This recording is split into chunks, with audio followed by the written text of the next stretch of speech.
All right, good afternoon. Welcome back.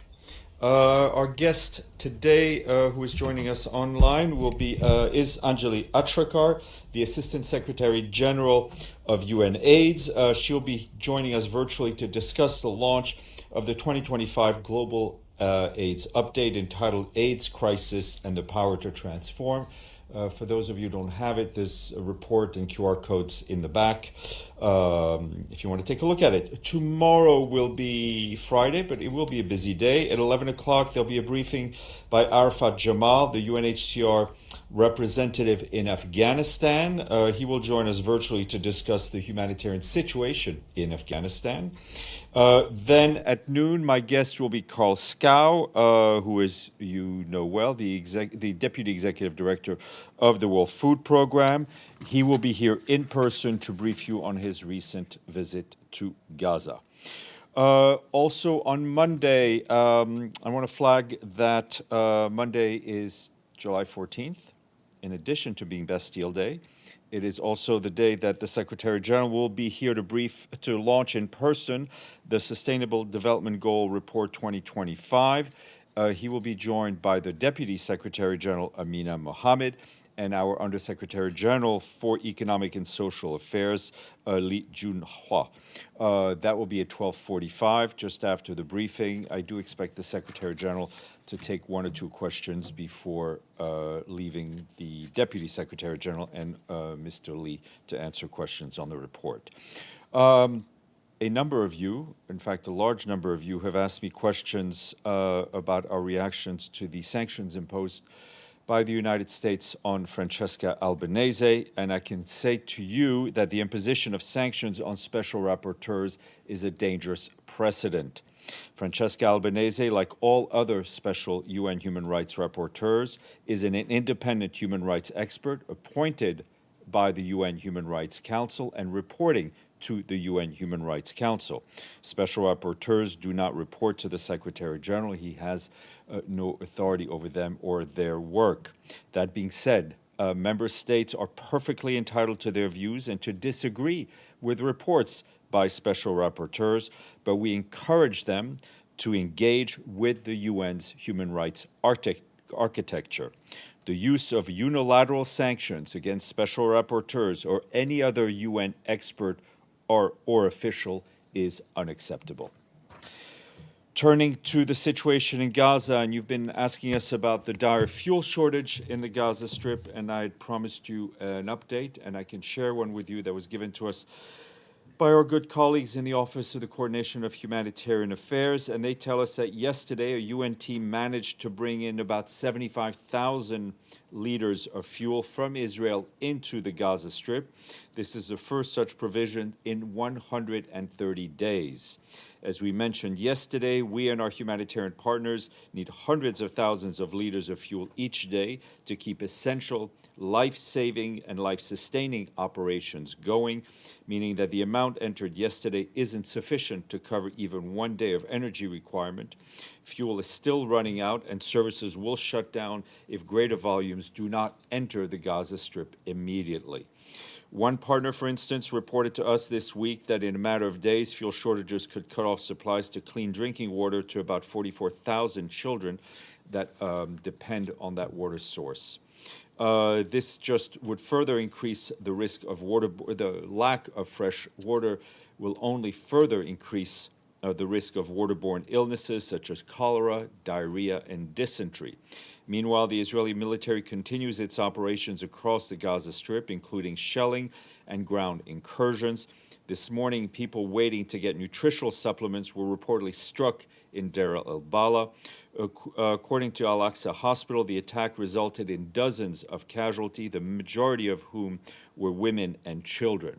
In a statement issued a short while ago, Catherine Russell, the executive director of UNICEF, said she was appalled by these reported killings of 15 Palestinians, including 9 children and 4 women, who were just waiting in line for nutritional supplies for their children. And I can tell you that we yet again condemn the killings of civilians in Gaza. OCHA stresses that parties are bound by international humanitarian law to prevent such excessive death and injury of civilians in the midst of a war. All parties must take all feasible precautions to avoid and minimize civilian harm. Indiscriminate attacks and are strictly prohibited. Another strike today reportedly hit the offices of a humanitarian partner in Gaza City. 3 staff were killed. Yesterday, our partners providing education services said that between October of 2023 and June of this year, 626 temporary learning spaces had been established in Gaza with 240,000 students enrolled. About half of those students are girls.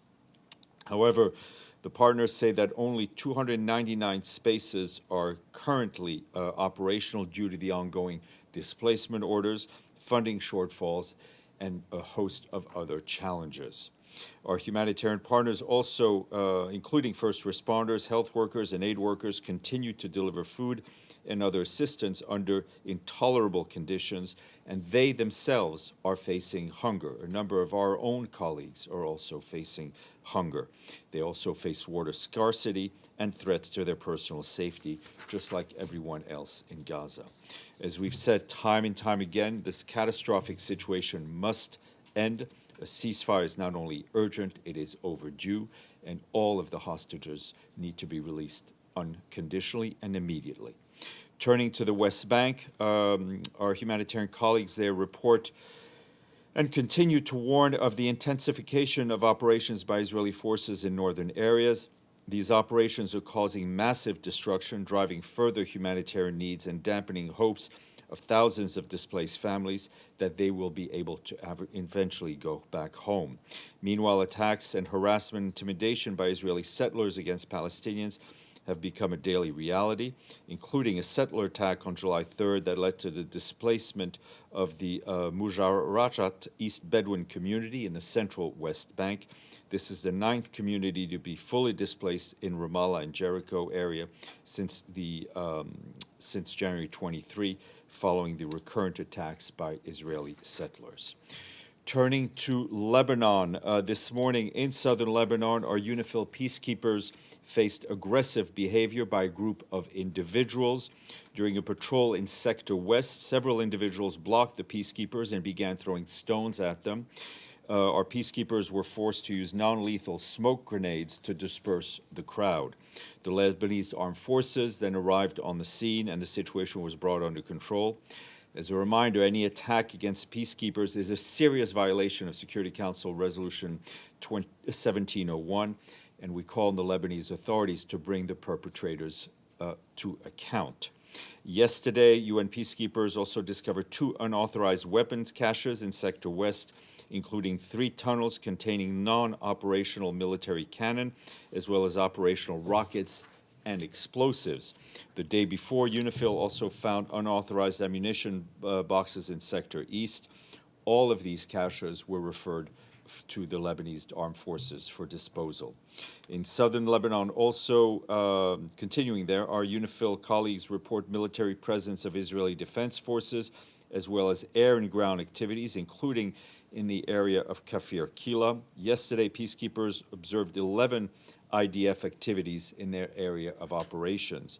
Our UN colleagues continue to impartially monitor and report on violations of Resolution 1701 and support the parties in fulfilling their responsibilities under the resolution as mandated by the Security Council. Moving to Ukraine. The humanitarian coordinator for Ukraine, the UN humanitarian and resident coordinator for Ukraine, Matthias Schmale, says the overnight strikes by the Russian armed forces in the capital Kyiv caused several civilian casualties. 4 districts were hit during the attacks, damaging residential buildings, a clinic, and a TV channel facility. An outpatient clinic was also destroyed.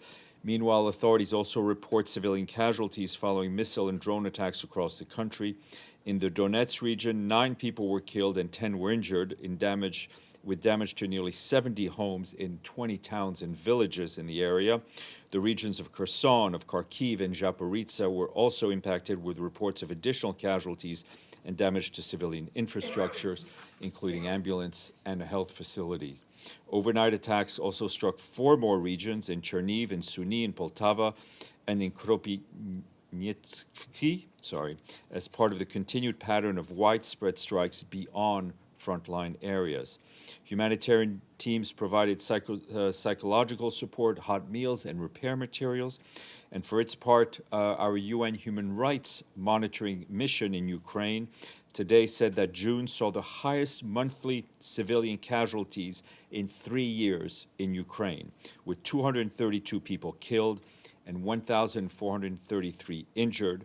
In its monthly update on the protection of civilians, the UN Human Rights Monitoring Mission in Ukraine notes that last month the Russian Federation launched 10 times more missiles and loitering munition attacks against Ukraine than in June of 2024. Virtually no region of Ukraine was spared, regardless of the distance from the front lines. Our UN Human Rights colleague in Ukraine also say the figures for June confirmed last year's worsening trend, with 6,754 civilians killed or injured in the first half of 2025. This is a sharp 54% rise from the corresponding period last year in 2024. Also today, the UN Children's Fund said around 70% of children in Ukraine, that's 3.5 million children, now lack access to basic goods and services, including adequate food or shelter. According to UNICEF, a third of Ukraine's children live in homes without functioning water supply and sewage, and nearly half of them lack access to an area to play at home or outside. Turning to Sudan, where the situation is not getting better, and our humanitarian colleagues tell us that the country's cholera outbreak continues to worsen. Tom Fletcher, our emergency relief coordinator, today allocated $5 million to support the urgent response efforts. The new funding will allow us to scale up time-critical health, water, sanitation, and hygiene activities to help stem the further spread of cholera. However, more resources are needed without delay. Humanitarian partners require 50 million United States dollars to sustain cholera response operations through the end of 2025. Our humanitarian colleagues warn that the outbreak is being fueled by ongoing conflict, mass displacement, and the collapse of public health and water systems. Since July of last year, Sudanese health authorities have reported more than 84,000 suspected cases and over 2,100 deaths across 17 of Sudan's 18 states, with upwards of 33,000 cases recorded this year alone. However, our partners on the ground warn that underreporting may be masking the true scale of this cholera outbreak. More than 33.5 million people, including 5.7 million children under the age of 5, are at risk of cholera. Our humanitarian colleagues say that Khartoum, Al Jazeera, and Gedaref and White Nile states account for more than 70% of all reported cases. Khartoum alone has reported more than 23,400 suspected cases. The outbreak is now expanding to Darfur, with cross-border transmission reported into Chad and South Sudan. OCHA warns that the ongoing rainy season, which lasts through October, threatens to worsen the crisis by contaminating water sources and driving further infections. It's critical that donors and the international community step up and urgently scale up financial support to prevent further spread of this deadly disease and to save lives. Turning to Somalia, where humanitarian colleagues say that clashes in the towns of Mokokori and Hiran, in the Hiran regions in the center of the country, have intensified since last week, displacing thousands of civilians. 6 health facilities in the area have suspended operations due to security concerns, cutting off access to essential health care and emergency services for thousands of vulnerable people. Continued fighting has also compromised water sources and supply routes, significantly increasing the risk of malnutrition and disease outbreak among displaced population. Our humanitarian partners and local authorities are working to verify how many people have been displaced. Always silence your phones. 6 health facilities in the area have suspended operations due to security concerns, cutting off access to essential health care, as I've said, to thousands of people. Continued fighting has also compromised water sources and supply routes, significantly increasing the risk of malnutrition, disease outbreaks among displaced population. Our humanitarian partners and local authorities are working to verify how many people have been displaced to assess options on how to best deliver assistance. More than 58,000 people have been forced to flee because of the armed conflict between the government forces and non-state armed groups in Hiran and Middle Shabelle region since January. And a couple more notes, one from the Democratic Republic of the Congo, where peacekeepers have established 2 mobile operating bases in the villages of Ofe and Bakuvutu in Jugu territory in Ituri in the east. These mobile bases will help peacekeepers to respond quickly to local threats posed by armed groups in the area. The deployment will remain operational until mid-July and are parts of Operation Utor Bumi, which was launched in March of 2025 to help strengthen local security and support broader mission objectives, including by providing protection for quick impact projects such as rehabilitation of local administrative offices in Ofe and support the outcome of recent dialogue between armed groups that we've been telling you about. In North Kivu, suspected members of the Allied Democratic Forces carried out attacks on the 7th and 8th of July in 2 locations west of Eringeti, resulting in the deaths of 6 civilians. The peacekeeping mission condemns these acts of violence and continues to deploy patrols in ADF hotspots to facilitate the freedom of movements of civilians and access to farming areas. And our support mission in Libya strongly urges all parties in Libya to refrain from using force, particularly in densely populated areas, and to avoid any action or political rhetoric that could trigger escalation or lead to renewed clashes. The mission continues its effort to help de-escalate the situation in and around the capital city of Tripoli and calls on all parties to engage in good faith towards this end. The UN mission urges the swift implementation of security arrangements developed by the Truce and Security and Military Arrangements Committee, which the mission continues to support. Forces recently deployed in Tripoli must withdraw from that city without delay. Lastly, a report released today by our friends at the UN Environment Programme finds the annual heat-related deaths among older persons have risen by an estimated 85% since 1990s. The report recommends proactive urban planning that prioritizes age-friendly, resilient cities with reduced pollution and improved accessibility. UNEP also recommends expanded green spaces to safeguard this vulnerable population who form an increasingly dominant part of the world population. Edie, and then Gabriel. Thank you, Steph. On fuel for Gaza, you mentioned how much got in yesterday.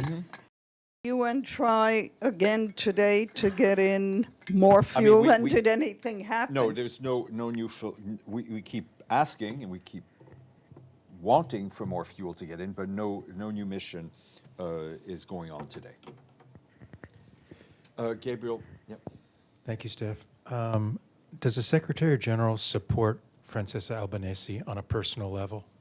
Look, I think the Secretary General respects the work of all UN human rights rapporteurs. Their work is extremely important. It's an extremely important part of the human rights architecture. This is his point, is that targeted unilateral sanctions against UN officials, against UN experts, which Ms. Albanese is, are just unacceptable. And has the Secretary General sent any communique or anything I to don't know. anyone I at the don't. U.S.? We're in the process of answering a letter from Ambassador Shea. Javier. On the same issue, Steph, did she plan to come to New York, Ms. Albanese, in the coming weeks? I don't know. You'd have to ask our human rights And colleagues. if she comes, will she be able to enter the country and to access the United Nations to brief the Security Well, Council? I mean, the access to the building is not an issue. Access to where the UN office is, in this particular case in New York, is has to do with the United States. They grant the visas. The U.S. There is a host country agreement in which they are bound to facilitate the travel of UN officials, experts, and diplomats, just like headquarters agreements that we have in other places where we have headquarters. Benny, then Ibtisam. So a couple of questions. First of all, Albanese.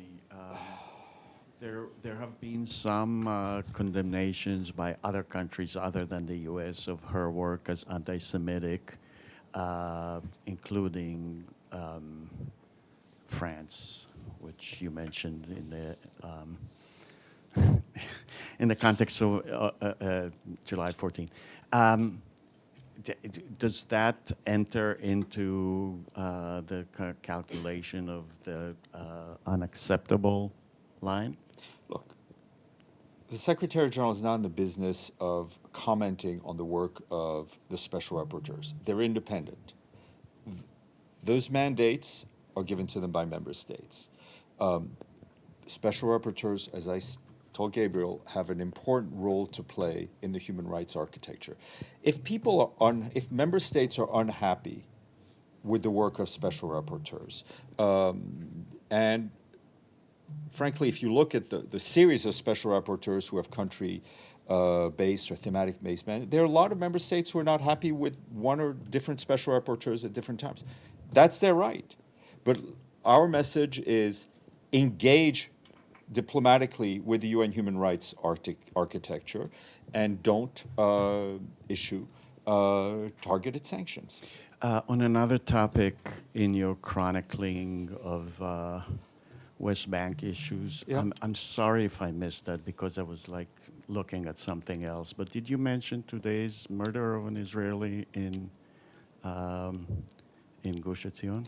It's not in my reporting, but I can tell you that we condemn the killings of all civilians, whether they be Israelis or Palestinians. You did talk about violence by settlers, but this was violence by anti-settlers. And So if I can refer you back to the various regular reports by senior officials to the Security Council, violence against civilians is routinely condemned, whether it's conducted by Israelis or Palestinians. Oh, yeah, but you talked today, not in various reports. You talked today about I'm just telling you, violence, and you do, as you do every day, Right, but you and- failed to mention this one. Well, you know, I think that's the one thing you and Abdelhamid will agree on, is I failed to mention everything that can please either one of you.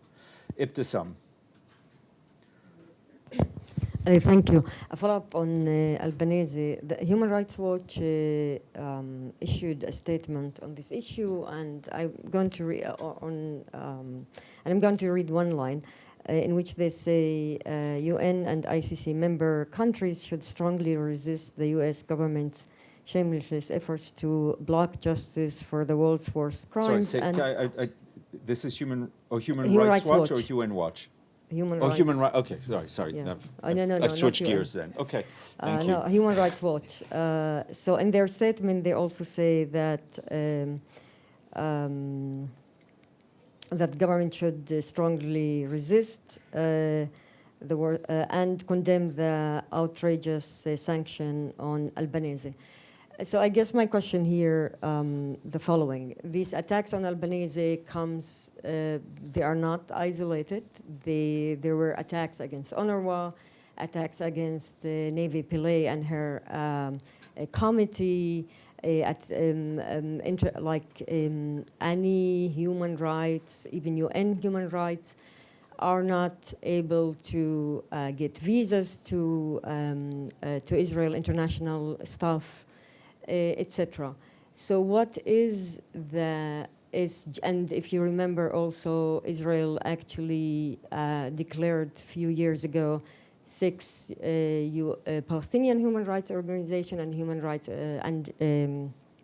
humanitarian organizations as terrorist organizations.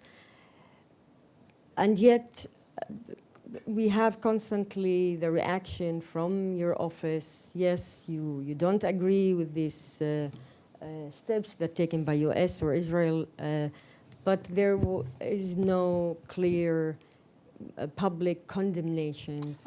I- What are you doing? What is the Secretary General going to do to protect Albanese and Nabi Pillay and all these human rights workers for the UN? With due respect, I think what I read out today was pretty clear.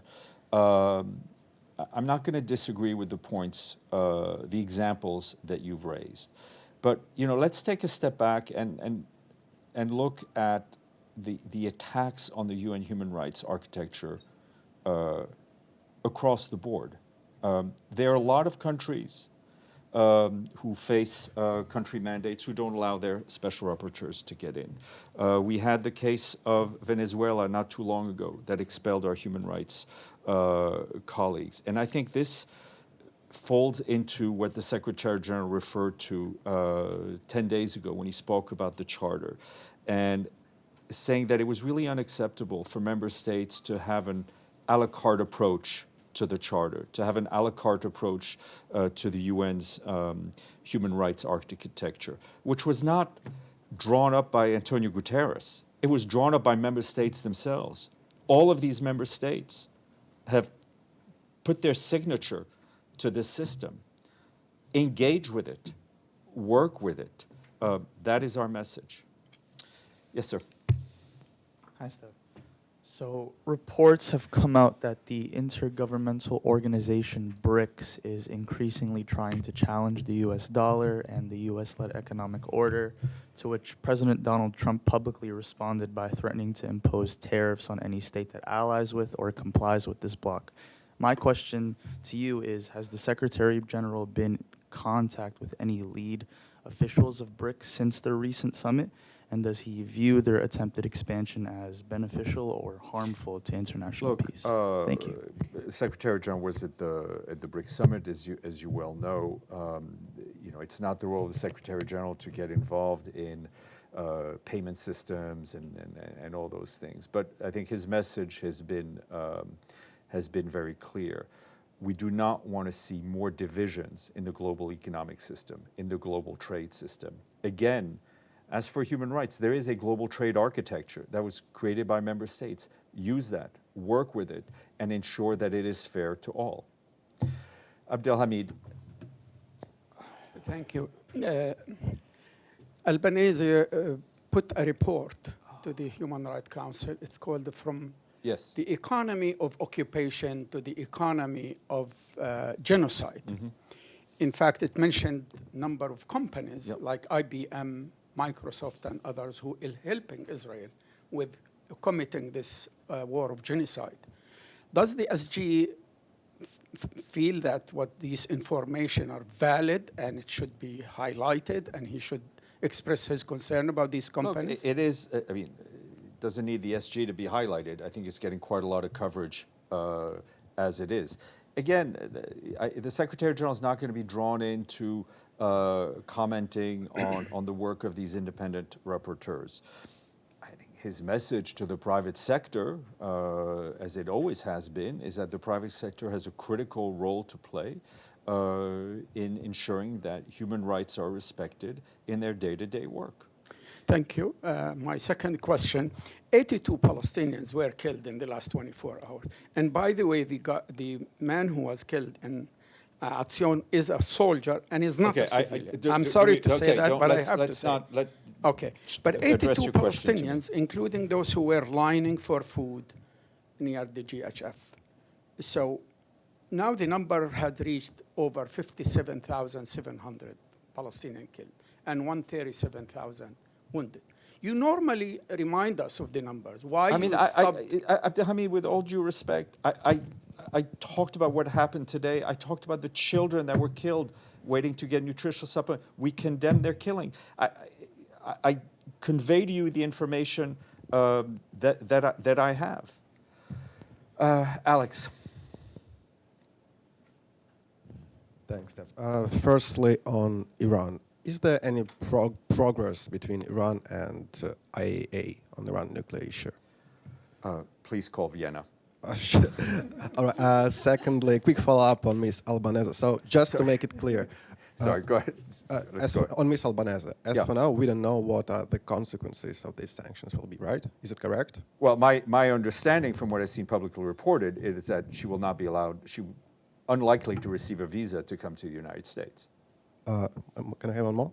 Oh, please. Yeah. Russia's Lavrov met with Secretary Rubio today. Have any comments on that? As you know, my standard comment, we always welcome dialogue. Thank you. Excellent. Evelyn, did you have a question? Yes. Yes, please, go ahead. I have a couple of questions. First of all, Ms. Albanese, I have read every single word she's written. I find her full of errors, anti-Semitic. But and what is your I'm question? sorry, What is your question? Yeah, so my question is, I don't see how anyone who's such a bad researcher and has no nuances can be admired. And secondly, on Russia, does Russia give the United Nations any explanation of how killing innocent civilians will help their conquest of Ukraine? I think if you're looking for member states to explain their position, I would encourage you to read what they tell the Security Council. Yes, ma'am. Sorry, I didn't understand your answer. What I'm saying, it's not, I mean, I think the Russia, like other countries, explains its position when on debate on Ukraine in the Security Council. So I would encourage you to read what they say. Yes, ma'am. I think following Albanese's report, the UN did receive a lot of response being called, like including Google co-founder Sergey Brin called the United Nations transparently anti-Semitic in response to the report. Does UN have any response to I can those tell you, comments? I speak for the Secretary General, and I think his record on speaking out against anti-Semitism is unimpeachable. And from the time he's been Secretary General to his previous roles, including as Prime Minister of Portugal. It's okay. Don't be sorry, because I know you're not. But go It's ahead. not, you know. I mean, there is a lot of conflating of criticizing the government of Israel and anti-Semitism, especially from those who criticize, especially who are not happy with different organizations, including actually Israeli organizations, who are highlighting the human rights violations in Israel, and etc. So, does the Secretary General believe that criticizing the government of Israel is anti-Semitic? And when are you? Yeah. I think people need to have the intellectual bandwidth to separate anti-Semitisms from legitimate criticism of the actions of the government of Israel. Linda. Thank you, Steph. Apropos of Albanese, is there any information we can get in terms of, you alluded to, you know, many countries don't cooperate, or a number of countries don't cooperate with UN rapporteurs. They don't let them into the countries, et cetera. Is there any way, maybe a press conference or some kind of a briefing, rather, to get a sense of really the level of cooperation by nation states around the world towards these rapporteurs? I mean, listen, we can ask our human rights colleagues, and I think your colleagues in Geneva can ask the question, but I think you could pretty quickly look at all the country mandates that special rapporteurs have given to them by the Human Rights Council and see how many of those special rapporteurs have been allowed to visit the countries they're reporting on. And I think that number would be pretty low. Abdelhamid and then Benny. Thank you. I hope you will be patient with me. Two questions. One, the settlers today conducted a wedding inside Ibrahimi Mosque in Hebron. Is that a human, is that a civilized I'm not aware of behavior? that specific case, but I think we've spoken extensively about the issues of settlers. My second question, is the SG worried about the world we live in when a superpower tries to impose its vision on other countries? Like President Trump asking Brazil to drop the charges against Bolsonaro. He asked Israel also not to try Netanyahu. He imposes sanctions on UN officials and ICC, Albanese, and many others. What kind of a world that the SG can Well, I mean, I think, listen, if you look at the SG's recent comments, as I alluded to Ibtisam, his view on where the charter is and the respect for the charter is, I think you can draw your own conclusions. And I think if you look at most of his General Assembly speeches and how they start, they don't really start by painting a rosy picture. Speaking of rosy pictures, Benny. Very rosy today. Steph, so I know that you make this distinction every time we talk about this issue, saying these are independent rapporteurs and have nothing to do with the Secretary General. But, you know, I mean, people outside this room and everywhere else say the UN says, and then quote Albanese. Yeah. So is is the Secretary General concerned that the image that Albanese, I mean, you refuse to talk about the content, none of your business, but is he concerned that that reflects on the UN in the eyes of most people in the world who are not in this room? We trust you and all the other journalists to explain what the UN is and what the UN is not. And let's face it, you know, we have on one hand the world's most recognizable logo, but by design, no brand management. So many people can speak with the UN logo behind them or in front of them. The SG has the authority, or the non-authority that he has is given to him by the Charter, and we hope that people take the time to truly understand that when they're not happy about the UN, they actually target the criticism of which part of the UN they're not happy about. Are they not happy about the special rapporteurs? Are they not happy about the legislative bodies of this organization? Are they not happy about the Secretary General? Let's be precise. But he also has a very able spokesman, as far as I know, who isn't it also part of the, for the better word, public relation of the UN, not only to explain that she is not part of the Secretariat, but also to opine on what she actually says. Because everybody says the UN says. I trust that I try to do my job to the best of my limited ability, and I hope you all do yours in helping the global public understand the UN better. Ephraim, and then we have to go to our guest who's been extremely patient. I have a very quick one also on Ms. Albanese. Is it safe to assume that the Secretary General, if he had heard her say anything anti-Semitic, he would call her out on it and condemn her? The Secretary General is not in the business of grading or commenting on what special rapporteurs say. But if it's anti-Semitism, he would not just let it pass, right? Because he has been very outspoken on the issue of anti-Semitism. On that note, I would ask you to please stay and join us to greet our patient guest, who is here to present the Global UNAIDS report. So thank you very much for your patience.